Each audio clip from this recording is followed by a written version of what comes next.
주님의 재림에 관한 후기 성도의 견해와 이해.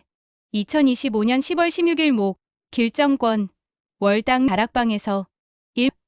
마태복음 스문회장 36절에 그날과 그때에 관한 해석과 선지자 조셉 스미스의 가르침.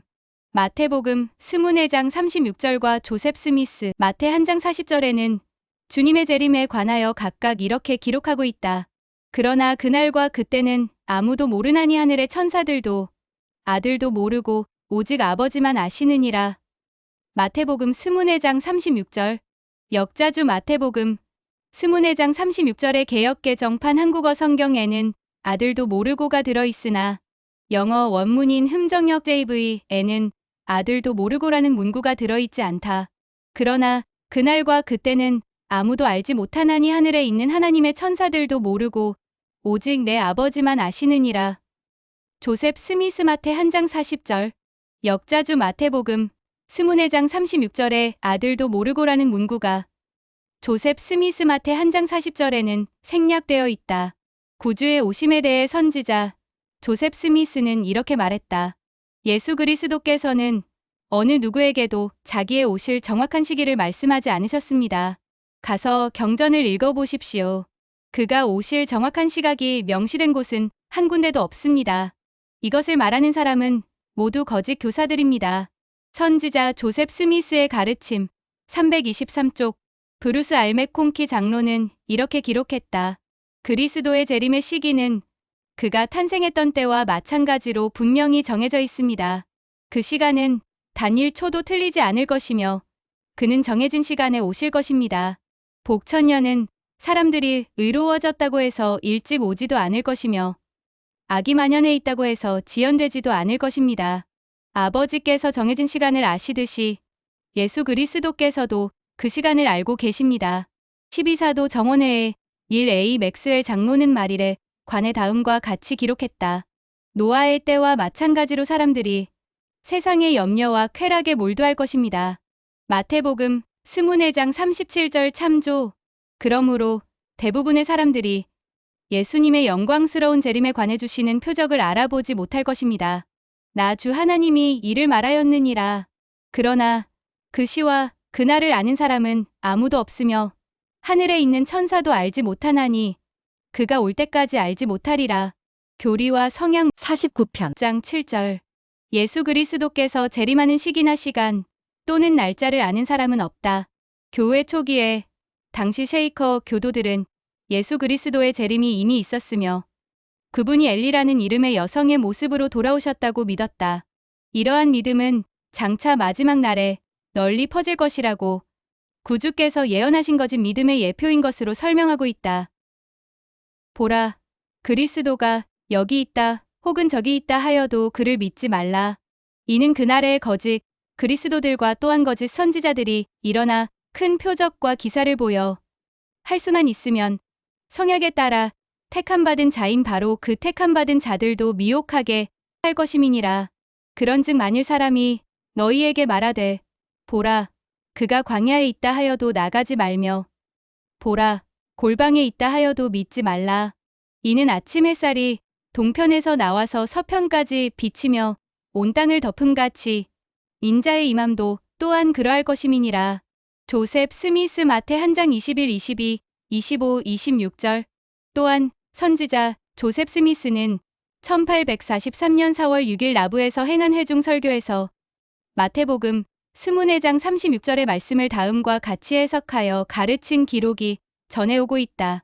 그리스도께서 이 말씀을 마태복음 스문회장 36절 그날과 그때는 아무도 모르나니 일하신 것은 당시 그 시대에 그 자리에 있었던 사람들에게 해당하는 말씀으로 하신 것이지 미래의 모든 세대에 대한 일반적인 원칙으로 해석해서는 안 됩니다.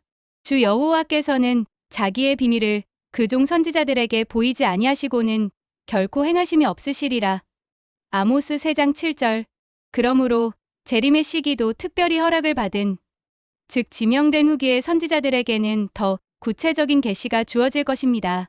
이러한 가르침은 주님의 재림 시기에 관한 선지자 조셉 스미스의 가르침 중의 하나로 주님의 재림에 관한 그날과 그때는 평범한 일반 교회 회원들에게는 알려지지 않겠지만 주님께서는 재림의 시기가 임박하여 다가올수록 특별히 허락을 받은, 즉 지명된 후기의 선지자들에게는 재림의 시기에 관한 더 구체적인 계시가 알려지게 될 것으로 해석하고 있는 것으로 이해하고 있다. 이 마태복음 26절에는 아들도 모르고가 들어가 있으나 흠정역 영어 성경에는 아들도 모르고라는 구절이 없다. 또한 조셉 스미스 마태 한 장 40절에도 아들도 모르고라는 구절이 들어가 있지 않다. 그 이유는 무엇인가? 흠정역 영어 성경에는 아들도 모르고가 빠져 있고 거의 모든 현대 성경과 한국어 개역개 정판 성경에는 아들도 모르고의 문구가 들어가 있다. 이 차이는 단순한 번역 문제가 아니라 마태복음의 고대 헬라어 사본들 사이의 문장 차이에서 비롯된 것으로 설명하고 있다. 즉, 흠정역 번역자들은 자신들이 사용한 헬라어 사본들 비잔틴 계열 사본에는 아들도 모르고라는 구절이 빠져 있다에 이 구절이 원래부터 없었기 때문에 영어 번역자들도 자연스럽게 포함하지 않았던 것으로 보고 있다.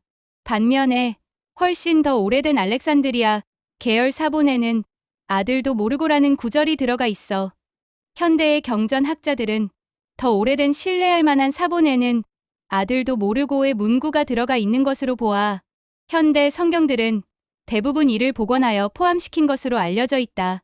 다른 이유 중에 하나로는 마가복음 13장 32절에는 확실하게 아들도 모르고이 들어가 있기 때문이다. 그러나 그날과 그때는 아무도 모르나니 하늘에 있는 천사들도 아들도 모르고 아버지만 아시느니라. 마가복음 13장 32절.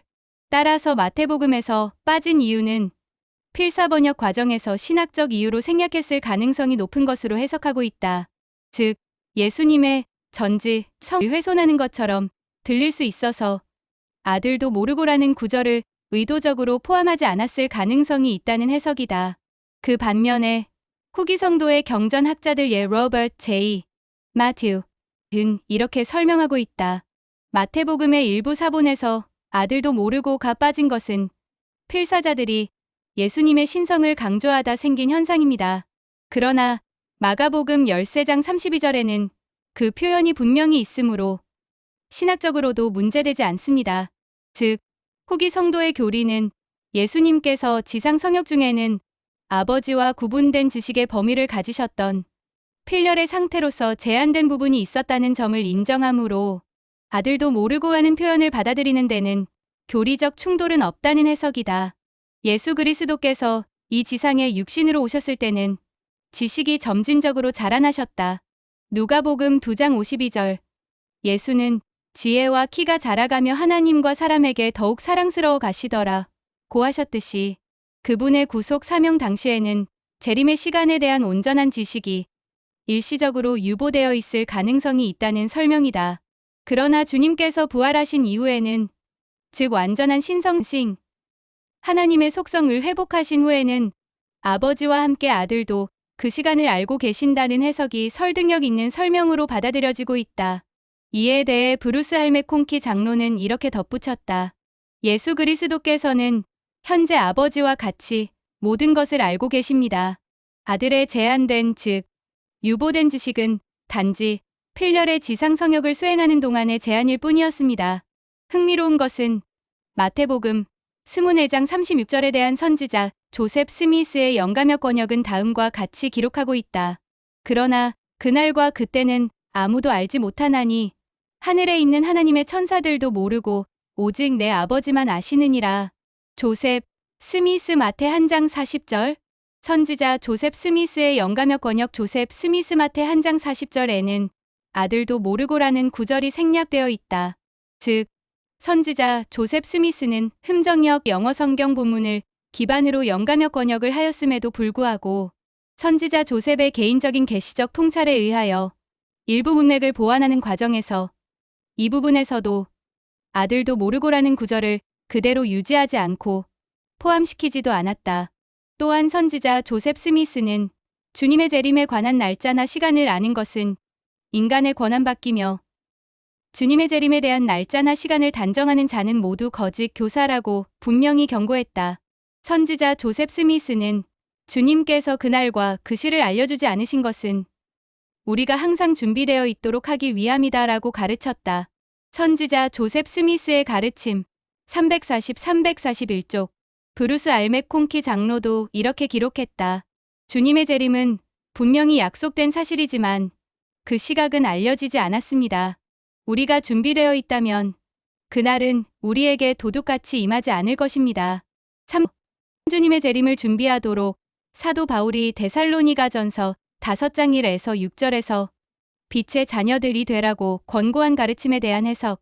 특히 사도 바울은 주님의 재림에 관해 우리가 빛의 자녀들 즉 충실한 교회 회원들이 되어 그날을 어떻게 맞이해야 하는가에 대해 이렇게 기록했다.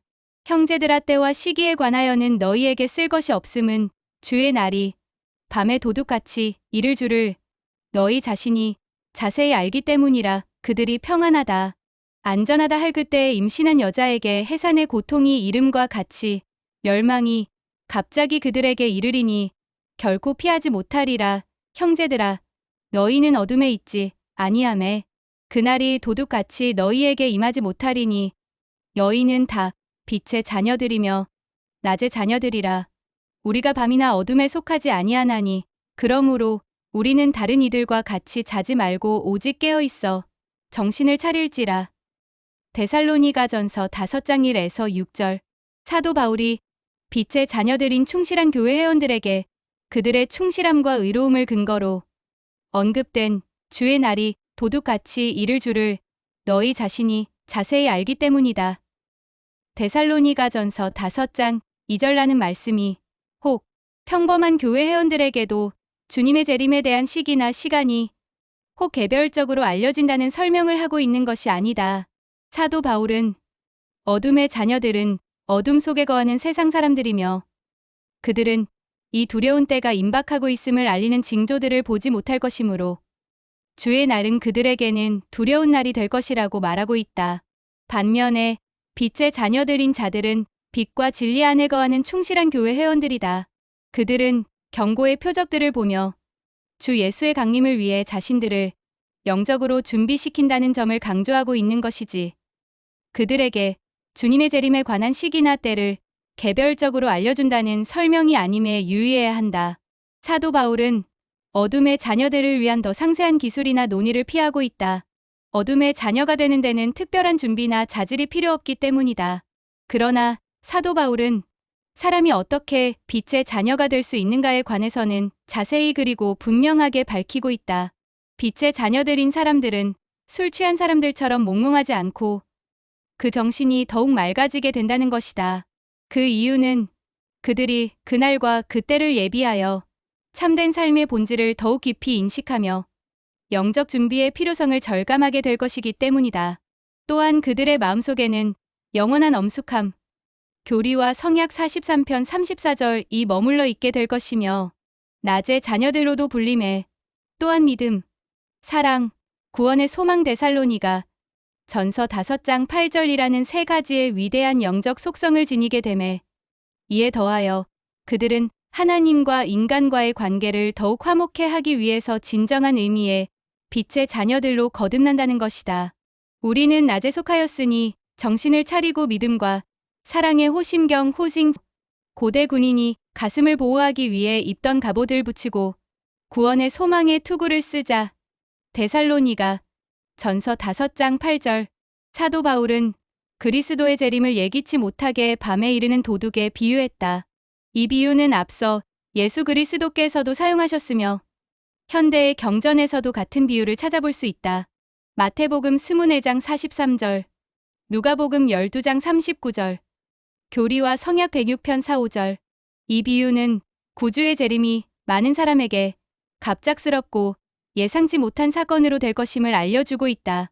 빛의 자녀들인 예수 그리스도의 제자들, 즉 충실한 교회 회원들은 주님의 재림에 앞서 일어날 표적과 징조들을 보고 놀라지 않을 것이라고 확인해주고 있다. 그리고 또 진실로 내가 너희에게 이르노니 주의 오심이 다가오고 있으며 밤에 도적같이 세상에 임하나니 그러므로 너희 허리를 동이고 빛의 자녀가 되라. 그리하면 그날이 도적같이 너희에게 임하지 아니하리라. 교리와 성약 106편 4-5절. 이에 관하여 조셉 필딩 스미스 회장은 이렇게 기록했다. 주께서 언제 오실는지 나도 모릅니다. 아무도 아는 자가 없습니다. 하늘에 있는 천사들까지도 이 위대한 진리에 대하여는 알지 못하고 있습니다.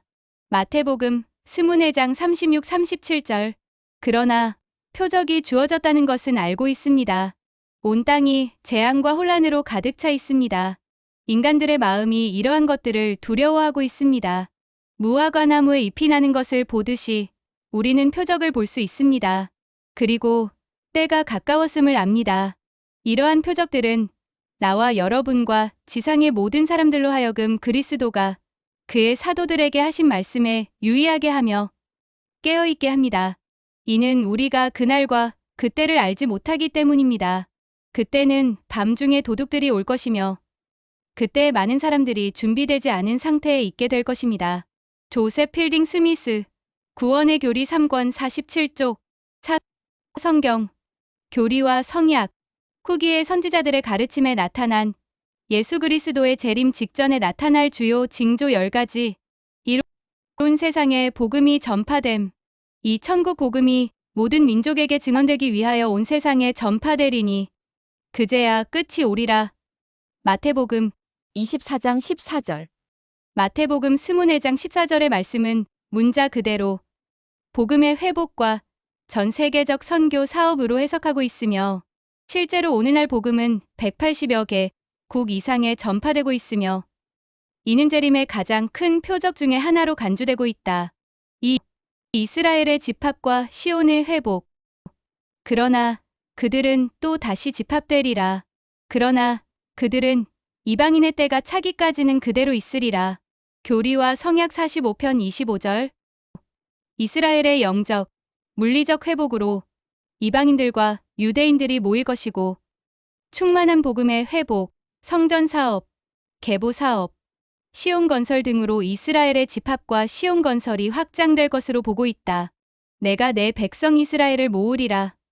이사야 11장 12절. 여호와께서 열방을 향하여 기치를 세우시고 이스라엘의 쫓긴 자들을 모으시고 땅의 사방으로부터 유다에 흩어진 자들을 모으실 것이니라. 주님은 곧 모든 백성들을 위하여 기치를 세우시며 이스라엘의 추방당한 백성들을 모으시고 지구의 사방으로 흩어졌던 유대인들을 다시 모으실 것이다. 역자주, 기치, 기호, 깃발, 복음의 회복과 이스라엘의 집합을 상징하는 것 이외에도 복음의 표준을 세운다는 의미로 예수 그리스도 후기 성도 교회를 지칭하기도 한다. 3. 대배도와 불신앙의 증가. 그때에 많은 사람들이 실족하게 되어 서로 잡아주고 서로 미워하겠으며 마태복음 24장 10절. 그리고 사람들의 사랑이 차차 식어질 것이요 죄악이 성하게 되리라. 교리와 성약 45편 27절. 선지자 조셉 스미스는 미래에 대해 그가 본 시연에 대하여 이렇게 기록했다. 남자들이 자기 아들의 목숨을 빼앗고 형제가 형제를 살해하며 여인이 딸을 죽이고 딸이 어미의 생명을 노리는 것을 보았습니다. 군대가 군대를 대항하여 전쟁 준비를 갖추는 것을 나는 보았고 유혈과 황폐와 불과 화염이 번지는 것을 나는 보았습니다. 인자는 어미가 딸을, 딸이 어미를 대적할 것이라고 말씀하셨습니다. 이러한 일들이 이제 우리의 문 앞에 와 있습니다. 하나님의 성도들은 이 도시에서 저 도시로 쫓겨다니게 될 것입니다. 사탄은 맹렬하고 사납게 날뛸 것이며 악마의 영은 극도로 격노해져 있습니다. 선지자 조셉 스미스의 가르침 151쪽. 선지자 조셉 스미스는 후에 이렇게 덧붙였다. 이스라엘의 주 하나님의 이름으로 나는 예언합니다. 고통과 진노와 환난과 하나님의 영이 땅으로부터 거두어지는 시기가 이 세대를 기다리고 있었습니다. 그 시기는 땅이 완전히 황폐해질 때까지 지속될 것입니다. 이 세대는 예수를 십자가에 못 박았던 유대인들만큼 사악하고 부패했습니다. 예수께서 오늘 이곳에 계시어 그때 전파하셨던 복음을 또 다시 전파하신다면 이 세대들도 역시 그분을 또다시 죽일 것입니다. 선지자 조셉 스미스의 가르침 311쪽.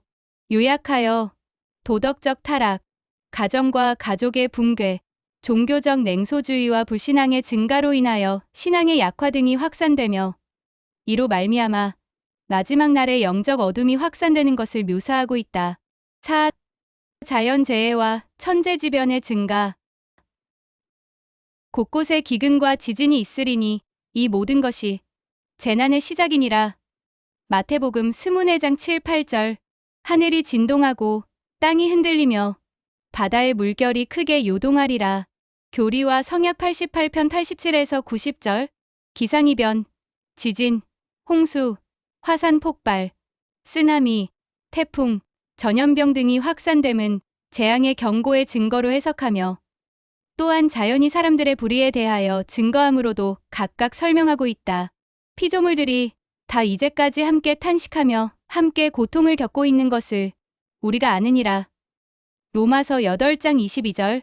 이제 누구든지 읽는 자는 깨달을지며 경전을 가진 자는 그것을 상고하여 보고 불과 연기와 태풍과 회리바람과 땅이 열려 그들을 받음으로 인한 이 모든 죽음과 멸망과 이 모든 일이 많은 거룩한 선지자들의 예언을 이루는 것이 아닌지 알지어다. 제3니파이 10장 14절. 5. 전쟁과 전쟁의 소문 그리고 민족 간의 분쟁. 민족이 민족을, 나라가 나라를 대적하여 일어나겠고. 마태복음 24장 7절. 그리고 그날에 전쟁과 전쟁의 소문이 들릴 것이요.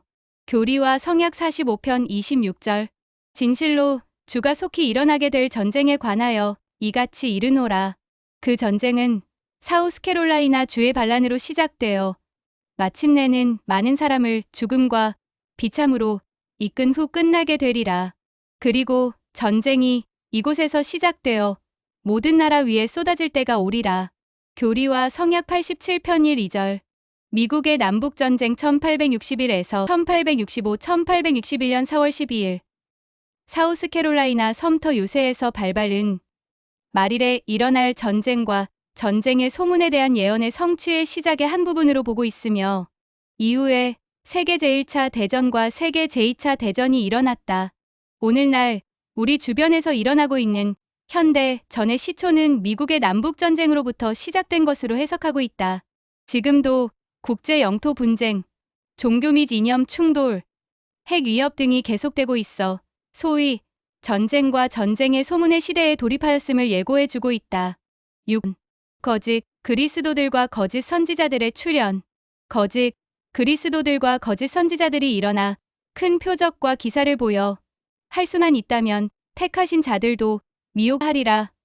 마태복음 24장 24절.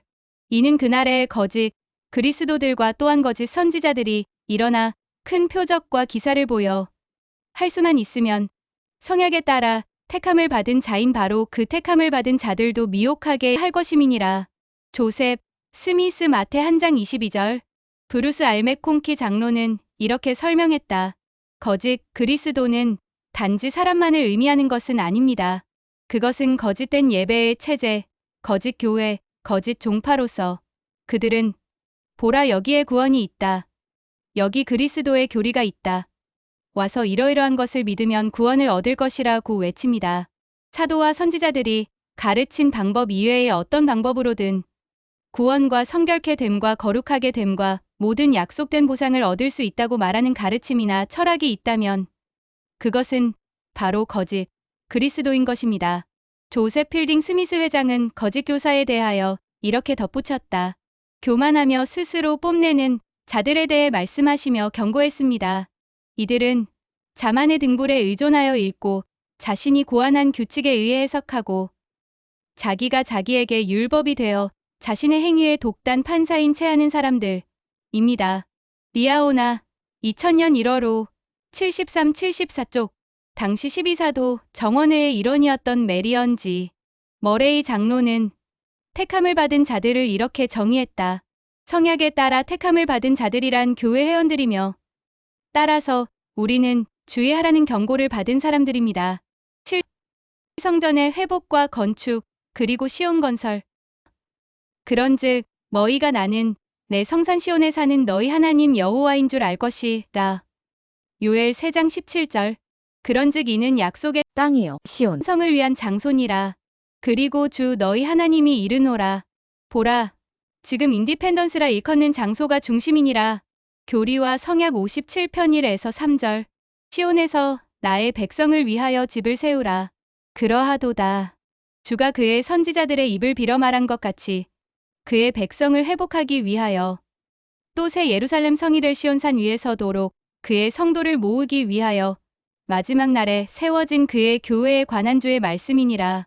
진실로 주의 말씀은 이러하니 곧 새 예루살렘 성은 이 장소 곧 성전의 장소에서 시작되어 성도들이 집합함으로써 건설되어야 하나니 이 성전은 이 세대 동안현대의 때 참 마지막 경륜의 시대에 세워질 것이니라.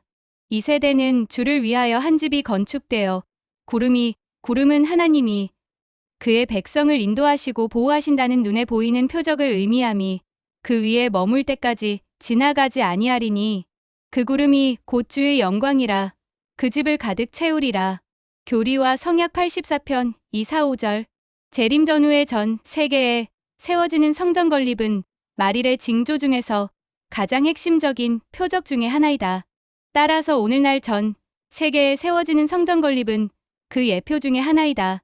1831년 7월에 선지자 조셉 스미스가 미주리 주 잭슨군을 처음으로 방문했을 때 주님께서는 그 지역을 성도의 집합을 위하여 내가 지정하고 성별한 땅으로 알려주셨습니다. 교리와 성약 57편 1절. 주님께서는 계속해서 그런즉 이는 약속의 땅이요 시온 성을 위한 장소니라. 지금 인디펜던스라 일컫는 장소가 중심지이니라고 말씀하셨습니다. 교리와 성약 57편 2, 3절. 조셉 스미스와 시드니 리그도는 곧 시온 땅과 성전 건립을 위한 부지를 헌납했습니다. 그들은 주님께서 시온의 중심지가 하나님의 백성이 모여서 성전을 건립할 곳이고 예수 그리스도께서 언젠가 당신의 백성을 방문하실 장소이며 새 예루살렘으로 알려질 것이라는 기존의 계시들을 잘 알고 있었습니다. 이더서 13장 6, 8절. 교리와 성약 42편 9절 35, 36절 45편 66, 67절. 종교교육원 교리와 성약 학생 교재 제31장 84편 주해에서 부분 발췌 8. 모든 만물의 증거와 하늘에 나타나는 표적들. 여호와의 크고 두려운 날이 이르기 전에 해가 어두워지고 달이 핏빛같이 변하려니와. 요엘 2장 31절. 그날 환난 후에 즉시 해가 어두워지며 달이 빛을 내지 아니하며 별들이 하늘에서 떨어지며 하늘의 권능들이 흔들리리라. 마태복음 24장 29절. 무릇 이제로부터 많은 날이 지나지 아니하여 땅이 요동하며 취한 자같이 이리저리 비틀거릴 것이요. 해가 그 얼굴을 가리고 빛바라기를 거절할 것이요. 달은 피로 물들 것이요. 별들은 심히 노하여 무화과 나무에서 떨어지는 무화과 같이 스스로 떨어지리라. 그리고 너희 증언 후에 진노와 분노가 백성에게 임하리라. 물은 너희 증언 후에 지진의 증언이 있어 땅 가운데서 신음소리를 내게 할 것인즉 사람들이 땅에 넘어질 것이요 서 있을 수 없으리라. 그리고 또한 천둥 소리와 번개 소리와 폭풍우 소리와 그 경계를 넘어 밀어닥치는 파도 소리의 증언이 임하느니라. 교리와 성약 88편 87에서 90절. 조셉 필딩 스미스 회장은 1876에서 1972년 혹독한 심판이 마지막 날에 그토록 많이 쏟아 부어지는 이유를 이렇게 설명했다. 사람들에게 재난과 어려움과 재앙과 침체를 가져다 주는 것이 주님의 뜻이 아닙니다. 이는 인간 스스로가 하나님의 계명을 거역하고 의롭게 생활하지 않으므로 주께서 이 같은 악이 인간들 위에 임하도록 허락하셨기 때문입니다. 복음 안에서의 의로운 자들의 준비. 그리고 내가 나의 영광 중에 올 그 날 주님의 재림 전의 마지막 날들에 내가 열 처녀에 관하여 말한 비유가 이루어지리라. 무릇 슬기로우며 진리를 받아들이고 성령을 자기들의 인도자로 삼아 속임을 받지 아니한 자는 진실로 내가 너희에게 이르노니 그들은 찍혀 불 속에 던져지지 아니하고 그날을 견디리라. 그리고 땅이 그들에게 기업으로 주어지리니 그들은 번성하고 점점 강하여질 것이요 그들의 자녀는 죄 없이 자라나 구원에 이르리라. 교리와 성약 45편 56에서 58절. 열 처녀의 비유는 원래 예수께서 감람산에서 제자들을 가르치실 때 주어졌다. 마태복음 25장 1에서 13절 교리와 성약은 이 비유를 해석하면서 지혜로운 사람들에게 약속된 축복에는 주께서 복천년에 지상에서 다스리실 때 그들이 주님과 함께 하리라는 축복이 포함되어 있다고 설명하고 있다. 교리와 성약 45편 56에서 59절 여기서 지혜로운 사람은 진리를 받아들이고 성령을 자기들의 인도자로 삼아 속임을 받지 아니한 자로 묘사된다. 교리와 성약 45편 57절 12사도 정원회의 데이비드 A. 베드나 장로는 교회의 모든 회원은 성령을 안내자로 삼을 기회가 있다며 다음과 같이 설명했다. 성령을 진리의 인도자로 삼는 것은 가능한 일이며 교리와 성약 45편 57절 점점 더 사악해지는 세상에서 우리가 영적으로 발전하고 살아남는 데 불가결한 것입니다. 때때로 우리는 후기 성도로서 자신의 삶에서 성신의 영향을 인식하는 것을 드물거나 특별한 사건인 듯 말하고 행동합니다. 그러나 우리는 성약이 저희가 그의 영과 함께하도록 하셨다는 것을 기억해야 합니다. 이 하늘의 축복은 침례와 확인을 받고 성신을 받으라는 지시를 받은 교회의 모든 회원들에게 적용됩니다. 그리하여 저희가 항상 그의 영과 함께하도록 하시옵소서. 리아오나 2006년 5월 후 30쪽 7 응징의 날과 주님의 나타나심 재림. 그때의 인자의 징조가 하늘에 보이겠고 그때의 땅의 모든 족속들이 통곡하며 그들이 인자가 구름을 타고 능력과 큰 영광으로 오는 것을 보리라. 마태복음 24장 30절. 그는 호련히 자기 성전에 꾸준히 저주를 가지고 심판하러 세상에 참으로 하나님을 잇는 모든 나라 위에 그리고 너희 가운데 하나님께 경건하지 아니한 모든 자 위에 내려올 주니라. 이는 그가 모든 나라가 보는 가운데 그의 거룩한 팔 하나님께서 인간을 돕기 위하여 뻗치시는 그분의 크신 능력을 상징함을 드러낼 것임이니 모든 땅 끝이 그들의 하나님의 구원을 보리라. 그러하도다. 이 외침이 모든 백성 가운데 나아가게 할지어다. 깨어 일어나 신랑을 맞으러 나아가라. 보라, 또 바라보라. 신랑이 오나니 너희는 나가서 그를 맞이하라. 주의 큰 날을 위하여 너희 스스로를 예비하라. 그러므로 살피라. 이는 너희가 그날이나 그 시를 알지 못함이니라. 교리와 성약 133편 2, 3절, 10, 11절. 구약의 선지자 말라기는 후기에 있을 사건들에 관하여 이야기하면서 이렇게 예언했다. 또 너희가 구하는 바 주가 갑자기 그의 성전에 임하시리니. 말라기 3장 1절. 교리와 성약 133편에 기록된 계시에서 구주께서는 이 예언을 다시 확인해 주셨습니다. 교리와 성약 133편 2절. 12사도 정원회의 브루스 알메콩키 장로는 1915에서 1985년 이 예언에서 말하는 그의 성전이란 다수의 성전을 의미할 수 있다고 가르쳤다. 이같이 후기에 성전에 호련히 나타나시는 것은 크고 두려운 날에 그분께서 나타나시는 것과는 관련이 없습니다. 그러한 오심은 커다란 마지막 전쟁 중에 그분이 감람산에 서실 때 일어날 것이기 때문입니다.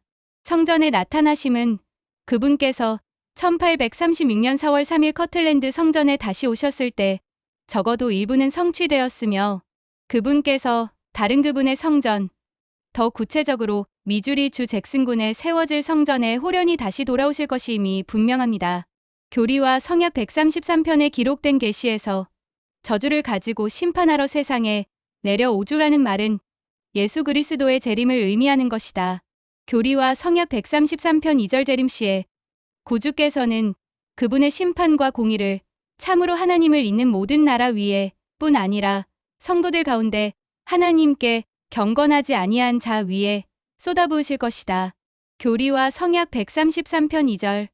선지자 이사야의 기록에서 사용된 묘사를 인용하면서 주님께서는 모든 나라가 보는 가운데 그의 거룩한 팔을 드러낼 것임이니라고 말씀하셨다.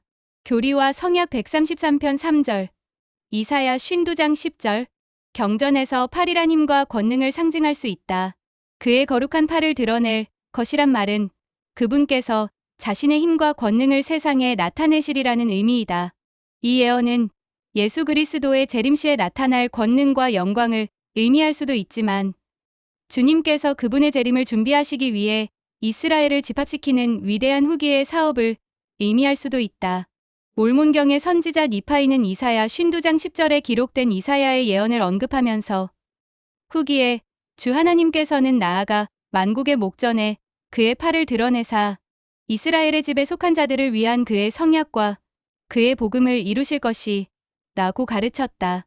이파이전서 22장 8에서 11절 주님께서 복음의 회복을 통해 그분의 백성들을 다시 사로잡힘에서 인도해 내시리니 그들이 기업의 땅으로 함께 모일 것이요. 그들이 희미한 데서와 캄캄한 데서 인도되어 나와서 주께서 그들의 구주시요. 그들의 구속주 곧 이스라엘에 능한 자인 줄 알게 될 것이다. 이파이전서 22장 12절 즉 복음의 회복 및 전파를 통해 모든 땅 끝이 그들의 하나님의 구원을 볼 것이다. 교리와 성약 133편 3절 또한 교리와 성약 133편에 기록된 계시에서 주님께서는 그분의 종들에게 재림에 관해 다른 이에게 경고하라고 지시하면서 교리와 성약 133편 10절 열처녀의 용어와 표상을 사용하셨다. 마태복음 25장 1에서 13절 예수 그리스도 시대의 유대 혼인 관습에 따르면 신랑은 밤에 혼례를 하기 위해 가까운 가족들과 친구들을 동반하여 신부의 집으로 갔다. 그 후에 혼례식 일행은 잔치에 참석하기 위해 신랑의 집으로 갔다. 가는 동안 다른 손님들도 그들과 합류했다. 혼인 행렬에 참여하는 사람들은 각자 빛을 비춰줄 등이나 횃불을 가지고 가야 했다. 열처녀의 비유에서 연령의 여성이 혼인 잔치로 향하는 행렬에 참가하기 위해 신랑과 그의 일행이 지나가기를 기다리고 있었다. 그러나 신랑이 더디 오므로 다 졸며 잘새. 마태복음 25장 5절 밤중에 소리가 나되 보라 신랑이 오 도다 맞으러 나오라 하매 깨어났으나 마태복음 25장 6절 오직 5명만이 자신의 등을 밝힐 충분한 기름을 예비하였으므로 혼례 행렬과 합류하여 혼인 잔치에 참가할 수 있었다. 다른 5명은 기름을 더 사러 갔으나 잔치의 문이 닫혀 들어가지 못하였다. 마태복음 25장 7에서 12절 12사도 정원회의 제임스 2 탈메지 장로는 1862에서 1933년 열처녀의 비유의 의미에 관하여 언급하며 이렇게 가르쳤다. 신랑은 주 예수 그리스도이다. 혼인 잔치는 그분이 지상에 있는 교회를 자신의 신부로 맞이하시기 위해 영광으로 오시는 것을 상징한다.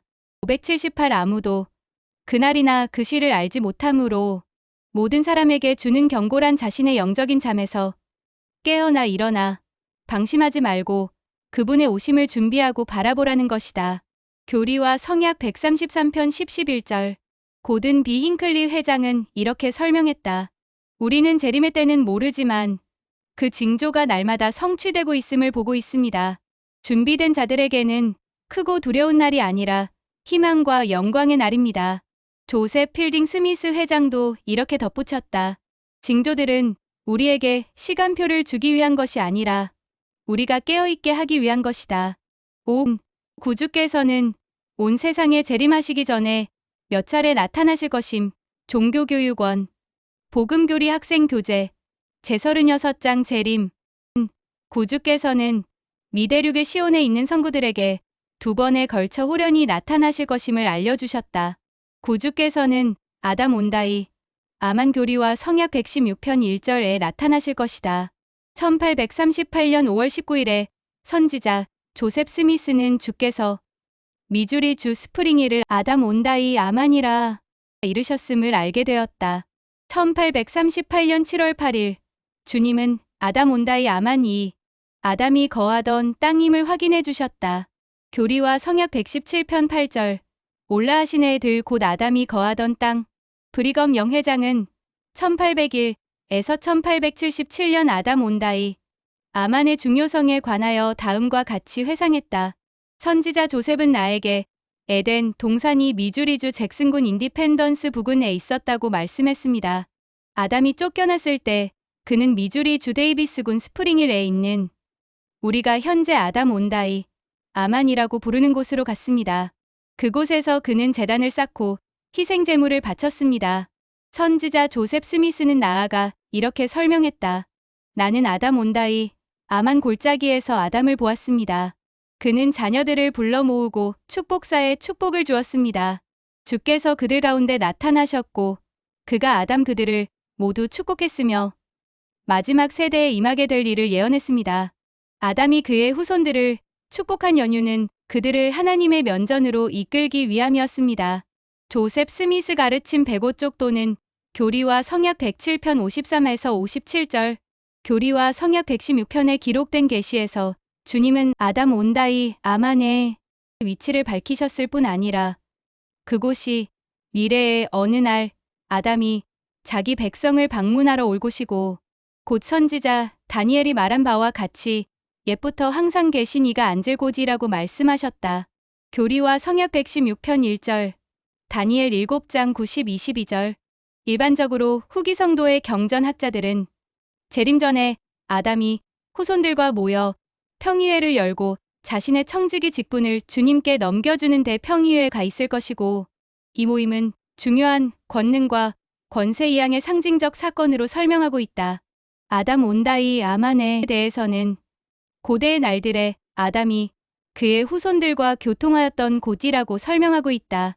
구주께서는 미대륙에 있는 새 예루살렘에 거하는 성도들과 그곳에 세워진 성전을 받기 위하여 나타나실 것이다. 제3니파이 21장 23에서 25절, 교리와 성약 45편 66, 67절. 복음이 회복된 이후 미대륙 특히 미주리 지역에도 새 예루살렘이 세워질 것이며 주님께서는 먼저 그의 성전, 뜻 앞에 호련히 나타나실 것이며 그곳에서 거룩한 성도들이 먼저 그분을 보게 될 것이라고 설명하고 있다. 올슨 프레 장로는 이 출현에 관하여 이렇게 기록한 것이 전해오고 있다. 마음이 청결한 모든 자들이 주님의 얼굴을 보게 될 것이며 그것도 그분께서 하늘의 구름 가운데에서 영광 중에 오시기 전에 보게 될 것입니다. 그분은 호련히 그분의 성전에 오실 것이며 모세와 아론의 자손들을 정결케 하실 것입니다. 구주께서는 예루살렘에 사는 유대인들에게 나타나실 것이다. 교리와 성약 45편 48절, 51에서 53절 스가랴 12장 10절, 14장 25절. 그분이 새 예루살렘에 나타나신 후 그 다음에 나타나실 때에는 슬픔에 잠겨있고 거의 정복당한 유다의 자손들 가운데 나타나실 것입니다. 그들의 운명의 고비에서 여러 나라의 적군의 군대가 도시를 약탈하고 전쟁의 끔찍한 공포가 예루살렘의 백성들을 휩쓸 때 주가 둘로 갈라질 감람산 위에 서 계실 것입니다. 주님은 하늘로부터 내려온 군대와 함께 이방인들의 연합군대를 전복시켜 멸망시킬 것이며 경배하는 유대인들에게 그들이 오랫동안 기다렸던 막강한 구원자요 정복자로서 나타나실 것이며 그리하여 그들의 마음속에 사랑과 감사와 경외심과 놀라움이 가득 찰 때 구원자는 그들에게 십자가의 상징을 친히 보여주실 것이며 자신을 그들이 욕하고 그들의 아비들이 죽게 한 나사렛 예수로서 보여주실 것입니다.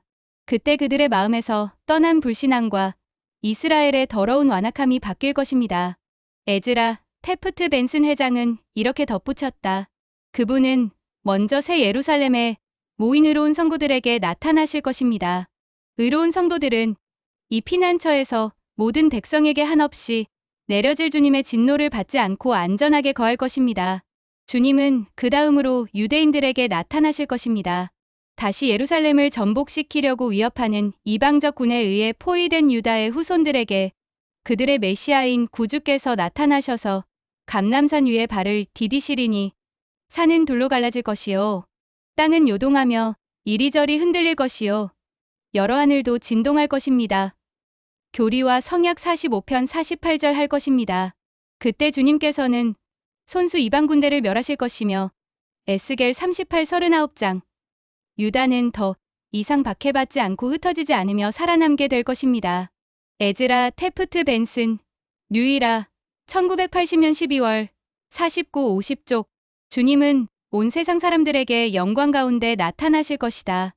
교리와 성약 45편 44절 133편 23절 마태복음 24장 30절 이사야 40장 5절 그리고 그때에 그들은 나를 바라며 기다리리니 보라 내가 오리라. 그리고 그들은 권능과 큰 영광으로 옷을 입고 모든 거룩한 천사들과 더불어 하늘의 구름 가운데 있는 나를 보리라.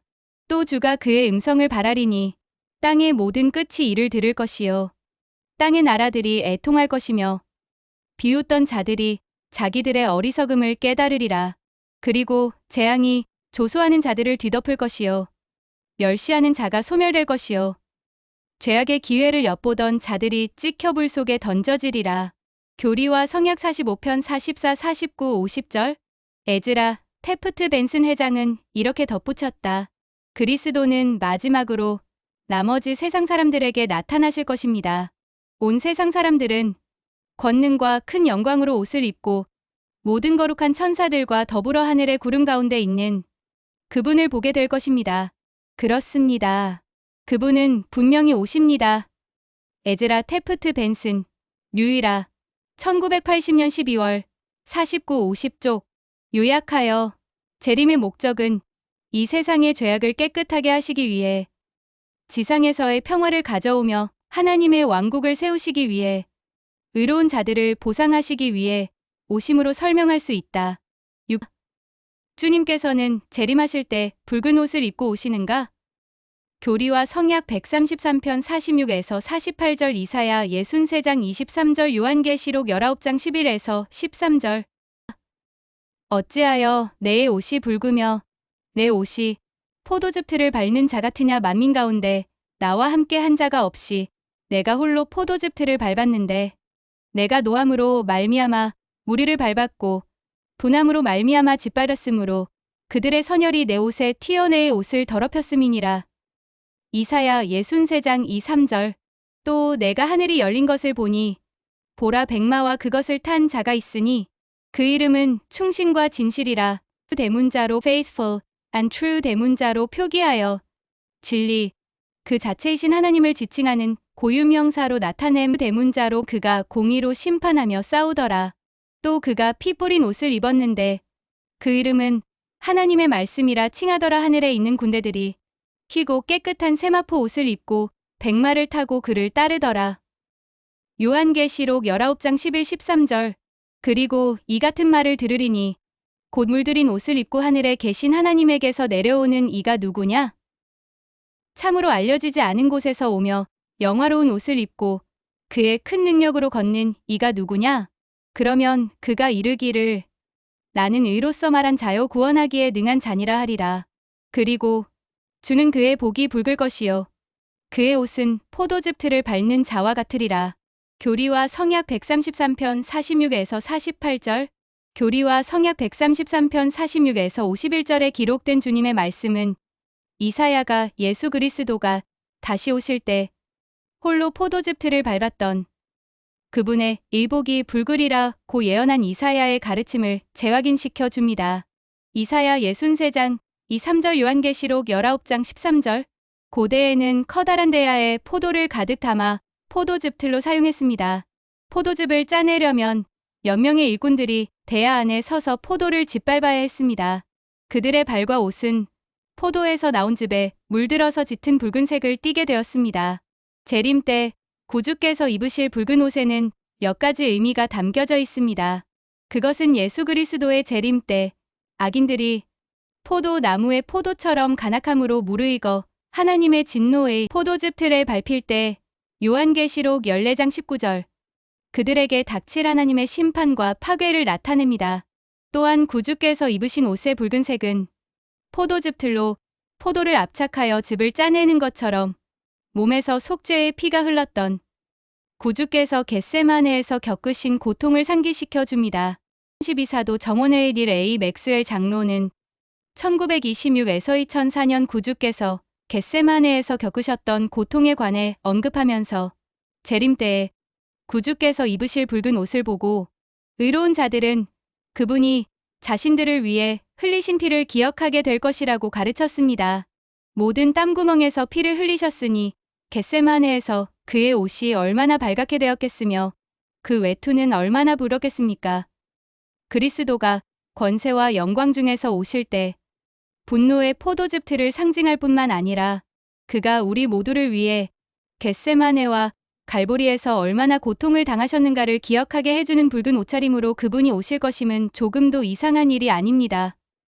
교리와 성약 133편 48절. 내가 이긴 것 같이 이기라. 성도의 벗. 1987년 7월 5, 81쪽. 일반적으로 요한계시록에 언급된 백마는 정복과 승리를 상징하는 표현이다. 즉, 예를 들어 흰말이 실제로 백마를 타고 오신다는 뜻보다는 정복과 승리의 상징이라는 해석이 일반적이다. 백마를 탄다라는 표현은 반드시 말 그대로 실제할 것이라는 견해보다는 상징적 메시지를 담는 이미지로 본다는 것이다. 요약하여 후기의 선지자들의 가르침에 의하여 후기 성도들은 백마를 타고 오신다는 표현은 정복과 승리의 상징으로 이해하고 붉은 옷을 입고 오신다는 표현은 구주께서 재림하실 때에 실제로 붉은 옷을 입고 오시는 것으로 이해하고 있다.